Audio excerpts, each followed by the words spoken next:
बिस्मिल्लाहिर्रहमानिर्रहीम। नाजरीन मोहतरम, अस्सलाम वालेकुम। नाजरीन मोहतरम, आज हम आपको एक इंफॉर्मेशन देने जा रहे हैं ज़ियारत शख्सिया के बारे में।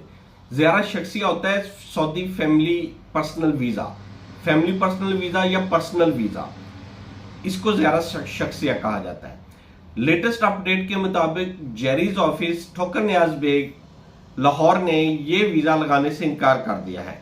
ये वीज़ा लगाने के लिए कल बहुत सारे लोग जेरीज ऑफिस पहुंचे।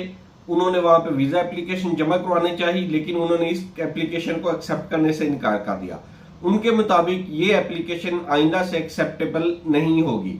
लिहाजा तमाम सऊदी अरेबिया में मौजूद सब लोगों से गुजारिश है कि वो इस ज़ियारत शख्सिया के ऊपर अपने पैसे ज़ाया ना करें। कमेंट सेक्शन में सबसे ज्यादा पूछे जाने वाला क्वेश्चन भी यही था कि ज़ियारत शख्सिया कब लगेगा, कौन लगाएगा, कितने दिनों में लगाएगा और कैसे लगेगा। तो ये सारे उन क्वेश्चंस की मद में हमने राब्ता किया जेरीज ऑफिस में और जेरीज ऑफिस के बाहर के हालात का जायजा लिया। उस जायजे के मुताबिक एक तो जेरीज ऑफिस ने डिनाई किया कि हम लोग ज़ियारत शख्सिया स्टैंप नहीं करेंगे। दूसरा, बहुत सारे लोग ज़ियारत शख्सिया लेके अपने डॉक्यूमेंट तैयार करके जेरीज ऑफिस के बाहर खड़े थे कि हमारा वीज़ा लगाया जाए, लेकिन उनका ये वीज़ा नहीं लगाया जा रहा। उनके मुताबिक एक ही सऊदी, यानी एक ही सऊदी स्पॉन्सर 400 500 वीज़े स्टैंप करवा रहा है। यानी एक सऊदी की जानिब से स्पॉन्सर किए गए 100 वीज़ा पाकिस्तान में होगा, 100 बांग्लादेश में होगा, 100 इंडिया में होगा, 100 नेपाल में होगा। यानी कि सऊदी एक ही है बैक पे, लेकिन वो वीज़े मुख्तलिफ बुला रहा है। भाई आप ये भी तो देखिए कि एक सऊदी वो कितने लोगों को, उसके कितने दोस्त होंगे, कितने जानने वाले होंगे, 2 4 5 10, वो उन्हीं को ही बुलाएगा ना। असल में सऊदी गवर्नमेंट की जानिब से जब पर्सनल वीज़ा पर्सनल वीज़े का रूल इंट्रोड्यूस करवाया गया था, उनका मकसद ये था कि कोई भी सऊदी अपने फ्रेंड एंड फैमिली को इजीली आसानी बाहर अपनी कंट्री में, क्योंकि अक्सर आपने देखा होगा कि कुछ सऊदी लोगों ने बाहर शादियां भी की हुई हैं और वो उनको इजीली आसानी अपने पास बुला सकें अपनी शादीशुदा लाइफ को गुजारने के लिए या अपने दोस्तों से मिलने के लिए। तो वो 2 4 की तादाद में होते हैं, वो ये नहीं होता कि सैकड़ों की तादाद में होते हैं। उन्होंने इस चीज को, कुछ सऊदी वहां पे जो लोकल पर्सन थे, जो मकतब अमल वाले ऑफिस थे या जिन्होंने छोटे छोटे इस्तकदाम ऑफिस सऊदी अरेबिया के मुख्तलिफ शहरों में बनाए हुए थे, उन्होंने इसको एज ए बिजनेस इंट्रोड्यूस करवा दिया। इन्होंने एज ए बिजनेस लिया। इस बिजनेस के तहत उन्होंने इसको बेचना शुरू कर दिया। उन लोगों को बेचना शुरू कर दिया जो Saudi family visit visa apply करने के अहल ही नहीं थे। फिर कुछ लोगों ने भी इसका मिसयूज किया।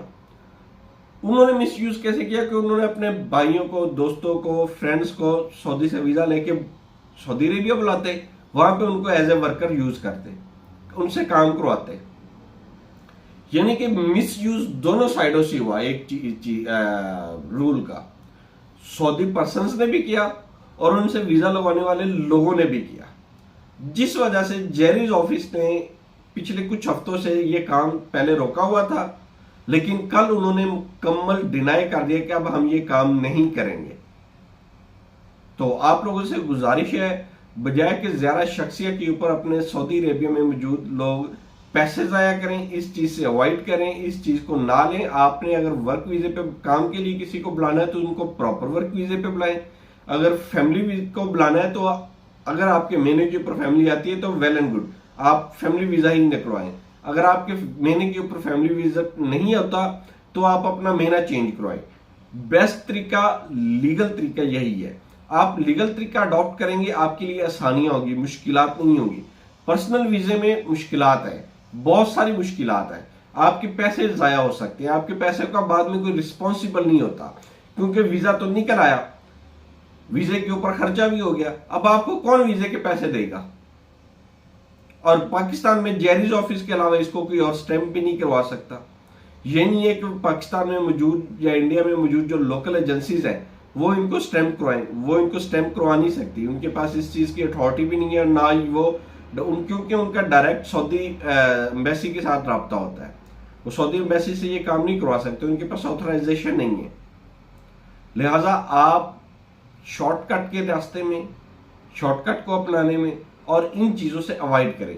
आपसे गुजारिश है कि लीगल तरीके को अडॉप्ट किया करें, ना कि इलीगल तरीके को। हमारी कौम के ये सबसे बड़ा अलमिया है कि वो एक अपॉर्चुनिटी को अपॉर्चुनिटी नहीं लेती, उसको बिजनेस बना लेती है और इलीगल कामों की तरफ ज्यादा रुझान हो जाता है।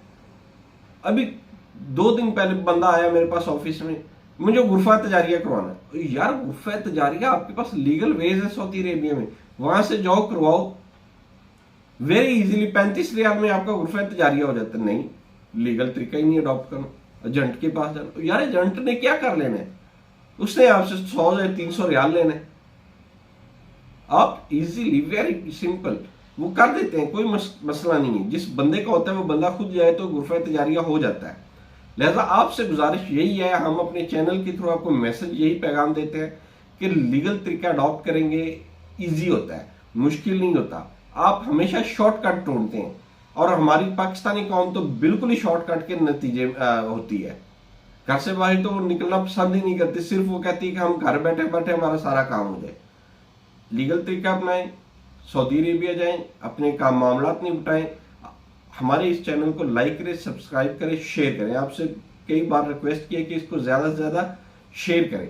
हम आपके लिए बहुत मुफीद इंफॉर्मेशन लेके आते रहेंगे मजीद भी।